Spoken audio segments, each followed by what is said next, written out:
Hey, I'm Dave. I'm here with Launders, professional Counterstrike global offensive commentator and former player. Um, yeah, if you don't mind introducing yourself real quick, Launders. Yeah. Thanks for having me on, dude. I watched some of your YouTube videos, and I like your tips. So why don't we talk about CS a little bit? Yeah, absolutely. I mean, the main thing that's on like everyone's mind is obviously CS2 right around the corner coming out in June. The limited access out now. So why don't we start there? I mean, I'd say the main thing, and like we could just play a video here. I'd say the main thing that's on a lot of people's mind is the new smoke grenades that are out. So something like a first question that comes to mind is like, do you think rounds are going to be faster pace, slower pace, relatively the same as they are now, or how do you see that unfolding? Yeah, I think we get a balance. I think maybe it's going to be more oppressive for the team who has more money because of the HE edition. So if you can afford smokes and HEs, then you might be at such a big advantage that it's tough to play against. And you can also control the pace. So like reading the money, maybe going to be more valuable even than before. And then on top of that, having the ability to like nade your smokes on both sides, I think just I don't know, just seems so game changing. Yeah, I didn't even consider the economy part. That's an excellent point. About kind of yeah having the smoke and the HE. It costs more, but if you have access to that over and over, I could see that being total new meta. Um, so yeah, if kind of following on top of the smoke with HE conversation. So I have heard some debate about how long the smoke should dissipate from an HE nade. So what are your thoughts on the current timing, and would you like to see it changed, or do you think it's currently like at the right timing, or yeah, what are your thoughts on Mm. it? Yeah. I think initial reaction was like, oh, it's so long. Like it's so long. My delayed reaction is like, okay, well, what about counterplay? And then what about counter to that play? And like we haven't seen any of it. So I sort of think like if it never, let's say it was overpowered and it doesn't get balanced, people would still find out reactions that would definitely be able to be sufficient to like not make it as powerful as it seems. And I think we just haven't seen any of that yet. So I'm having trouble kind of like theory striking it in the sense of like, okay, I always think with the long cross smoke on Dust 2, if we nade the long cross smoke, that's one thing. Because that's really powerful for the CT side to like get a free shot off at a certain timing, especially if it's like 20 seconds on the round, you know they're crossing for sure. But if you're now on CT side, like you can't even really stand in some of the, you can't stand a game helper. You can't really stand it safely in CT open on all these angles if the T's can also nade the smoke and cross, while peaking, for example. So there's a high likelihood you can get caught off guard with your nade out, just as much as there's a high likelihood that like a T is going to nade the cross smoke and like swing on you. Yeah, that's a wild thought. Like for me as a player, because I haven't played the beta yet, but um, right now when I see a smoke, right, like to me it's a wall. It's something to feel comfortable behind, right? Like if an enemy tries to run through it, they're gonna have gray screen, and I'm gonna have the advantage while they're running through. Um, so yeah, that's a really interesting point. Like so it's almost removing that I guess comfortability for players, right? Like to just be How do you holding feel about it? smokes. Yeah, that's kind of how I'm thinking about it. Like after hearing you explain it about like I'm imagining like the going for the long A pick. Like I'm gonna run up along with the best spawn with an AWP, and my teammate's going to throw an HE, and I'm as a CT, and I'm gonna go pick side doors even though they smoked the corner. Like I think that's it's just gonna it may slow down initial picks, honestly. It may like turn the long fight into more of a hey, like they're gonna try to do all this wild stuff with HEs off the spawn timings. Like maybe we should like, wait a second or two, like flash twice and go kind of like do more proper pathing. Mm. Um, but I don't know, it's really interesting to but then, again, like kind of like evolving off of that of what you said before, of like, like if we think they're going to do that, now we can do this, and you can kind of like keep playing different metas, right?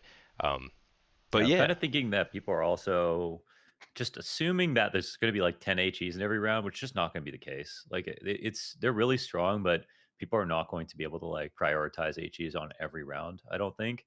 And it's also like it's 3 seconds, which is a long time when you see it happen, but it's not like a long time in terms of how long the smoke's up. Like the smoke's now up for an extra 3 seconds. I don't know if you knew Oh, that, I did but not know because that. you haven't played it, yeah. So the smoke's also Whoa, 3 seconds longer. that's wild. Yeah. which makes it really strange. Like Inferno, for example. Also, you can one smoke cross on long, dust 2. Oh, And yeah, and so like back in the day, they made the round timer longer so smokes weren't as powerful on Inferno. Like that was a huge problem before. So now smokes are even longer, map's the same, round time's the same. So like what happens now? Like strong was it actually the smokes that got more powerful and the nades aren't even enough of a counter? Like, that's where I'm at now. right. Wow. Yeah, yeah, that's interesting. That's really interesting that I didn't realize that they were 3 seconds longer. I did not hear that. So that's wild though for rounds, because like you could just like to go to the Inferno example, you could see like front sight or like front entrance being smoked almost permanently, right? Or Yeah. like on Nuke, like you could see Squeaky Door being smoked off the entire time, right? So I guess now that almost makes me wonder about the dissipation time, like making that smaller might even be more dangerous unless they change the smoke timer too, because like it kind of should be like a T side thing where the T's are going to blow through the smoke and push through, right? And they kind of want that window to be able to have vision. Mhm. Um, but cool. Awesome. Yeah, that's a lot to think about. I think like I definitely need to spend time when the beta comes out and like do a lot of testing there. But yeah, those are really cool thoughts on smokes. But so so again, like I haven't played the beta, but yeah, but I Which did is a hear. shame. I hope you get it soon. Yeah, I do too. I do too. Absolutely. But I do know that the audio was reworked, right? So any like initial thoughts on your experience with the new sound in Counter-Strike? You brought that up. I think the fidelity of audio for different guns is definitely they try to just I guess they try to just objectively improve it to the point that like it's less fatiguing or less harsh, which I think you've heard like the new AK, the scope sort of like rattle sound, and then a couple of other things that feel more cosmetic, which I think is just to improve fidelity. When it comes to like footsteps and things like that. I mean, I've always felt like since they introduced 3D positional audio in the game with I can't remember what it's called, what the acronym is, but I've always had that on because I felt like it worked really well for me. Um, and in CS2, I've also just had no problems. Like it's just felt really. I feel confidence in where I hear a footstep or where I hear a sound coming from, almost exactly the same as I did in CS:GO. So I don't know if I've noticed an improvement, but that's not even to say that it's a bad thing. All right. Well, hey, Just from consistency my sounds experience. yeah, Yeah. consistency sounds good to me. Because I'm also in the same boat. I'm happy about where things are Okay. with my listening experience in Counter-Strike with footsteps. Um, isn't there something with the radar that Yeah. is combined with audio now? Oh yeah, Or yeah. So I think it's there's two circles. You have a you have two circles. I think your farthest one is the maximum distance that your footsteps can be heard at. And then I fucking forgot what the inner one was. I did know this actually. I haven't played CS2 in like 3 weeks since I was just traveling, but the inner circle is another. I can't remember what that was. would it be Shoot, like your footstep sounds maybe or something? I thought it was something like that at first. I think in this clip you can see it when he's on Nuke Oh, that okay. he's gonna have two like circles that come up on the radar, and then you wonder what it is. Right. But yeah, either way, it's information on how much you can be heard. So which is it's really cool. Everyone's oh, it's like handicap, like easy mode, but whatever. I think it's kind of nice for people to learn, and it's sort of annoying that if you're not on a team, for example, you can't get like during server work, you can like figure out like what angles are sick or like where like how far you can be heard on different things, and this just makes it more accessible, which Oh, I you're really right. appreciate. Yeah, it's impossible to do without a teammate. That's Yeah. a really good point. Yeah, I wonder if maybe they would. Um, well, I'm sure there will be like an option to turn it off, right? Because I feel like if you're very comfortable with like you probably don't want the rings on your radar if you're very comfortable with your sound already. But yeah, I wonder if they'll make it kind of more of like a private server thing eventually, where Like exclusively or yeah, like not actually in the game, but kind of if you're just like playing with bots and like the grenade trajectory and everything. hmm. Um, I don't know, just an idea. But I mean, I don't think it's a bad thing though. I mean, I think it's nice to give people an easier way to learn, right? Yeah, it's tough when you've spent a certain amount of time to like gain the knowledge, and then you like a feature gets introduced that's like, well, didn't have to learn that. It kind of sucks to think about that. But then also, like, if it's just the right amount of accessibility, it can definitely raise the ceiling as well because there are less frivolous deaths, and then the skills in your game have to be like allocated to other things, and those are the only reasons that you die, which makes it harder for like people to get advantages. But if there's ways like dynamic smokes or something like that, then it can be okay. But yeah, definitely, of course, like I think the amount of work that people have like put into learning the game, you don't want that to be totally upended as soon as they release a new version. Definitely. Yeah, that's a really cool point about yeah the skill translating and like we even saw in the pro match they had the other week just like seeing that people are able to just like kind of translate a lot of their skill and just like firepower over already in the game. So Mhm. yeah, super excited about CS2. But if you don't mind if we shift now over to CSGO and kind of just quickly look at I'm gonna pull up some stats here. So I have the I have the North American team rankings right now for for on from HLTV. So right now we have Liquid currently sitting at I believe they're number 7 in the world, Complexity 18, and Evil Geniuses at number 50. Mhm. Um, and then we also have Nouns, EG Black, ATK, Party Astronauts, all just kind of the teams I wanted to call out.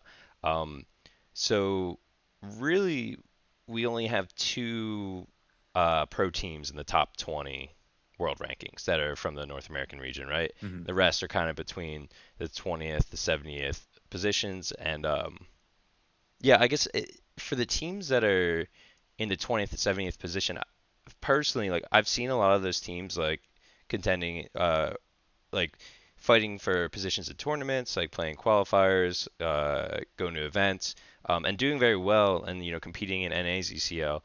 But I kind of feel like a lot of them have been where they are for a while. Mhm.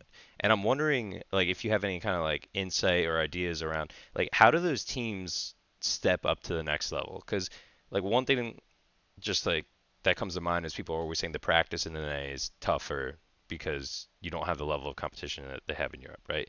Yeah. So, like, I guess like what does that like really mean? Like, what is missing from the North American region that's kind of stopping us from advancing, right? Yeah, I mean, okay, definitely to dispel something. Like it is true that like obviously practice in North America is overall a lot weaker. Some people, but it's not because not always because people just take the game less seriously or something like that. It's not necessarily that people aren't completely aware of their mistakes or what Europe has to offer. For example, so if like Liquid after boot camping and Ultract back to NA, they're like, well, fucking everything's wrong here. Well, it's because like who's the one who are in NA that understand exactly what they're doing wrong. Because if they knew, then they wouldn't be playing that way.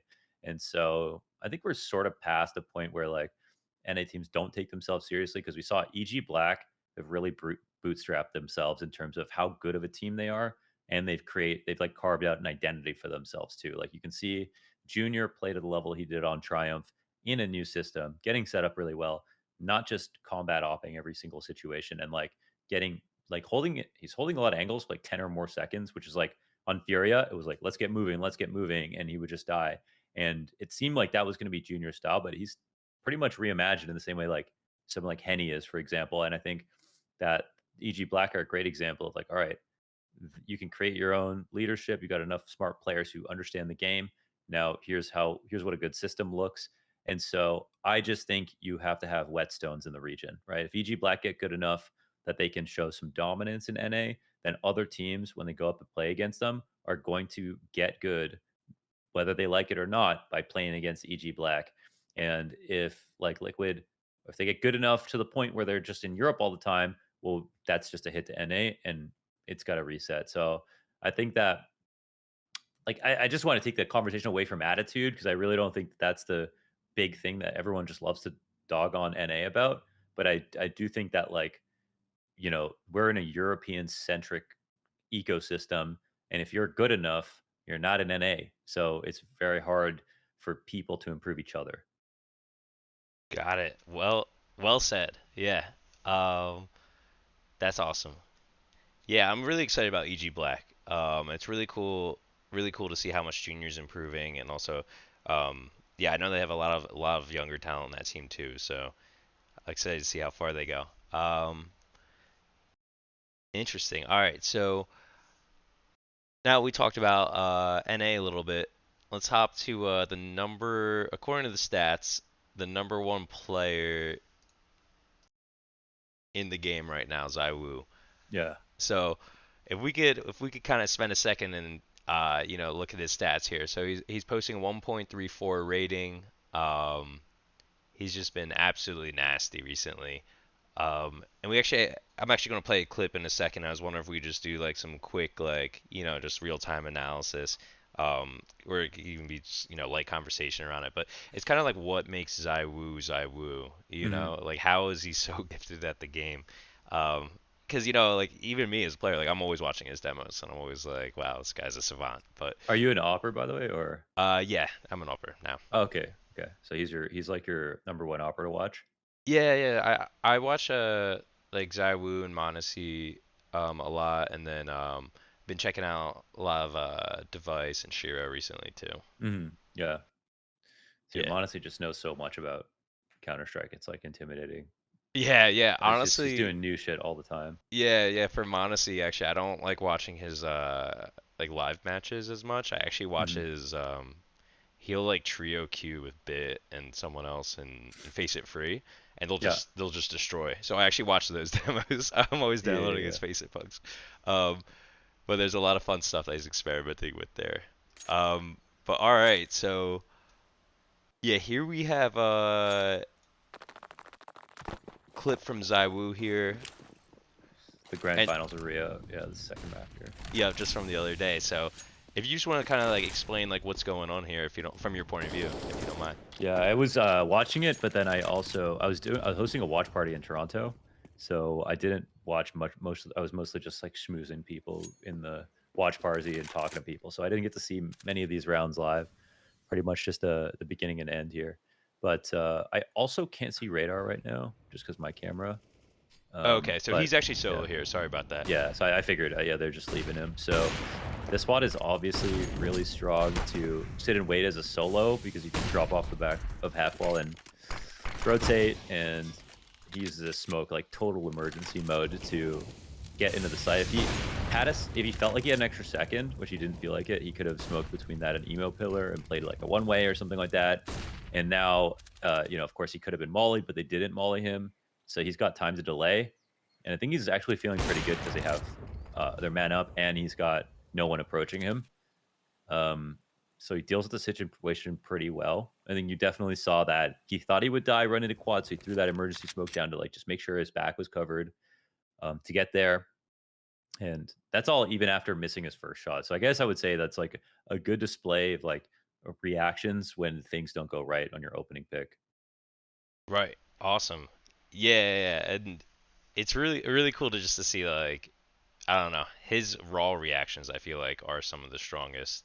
Um, it's a really good point about the emergency smoke. I didn't even consider that if he thought he had like another second because it probably would have been better for him to have it in between emo and new as you said because it kind of creates like almost like a little hallway back there for him to work around.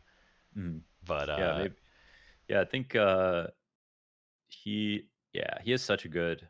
He's just like a lead at everything. He's such like good perception of like where everyone is, how much space he has, how far you can be from him, where the next, who's going to approach him from where, and it's just no wasted.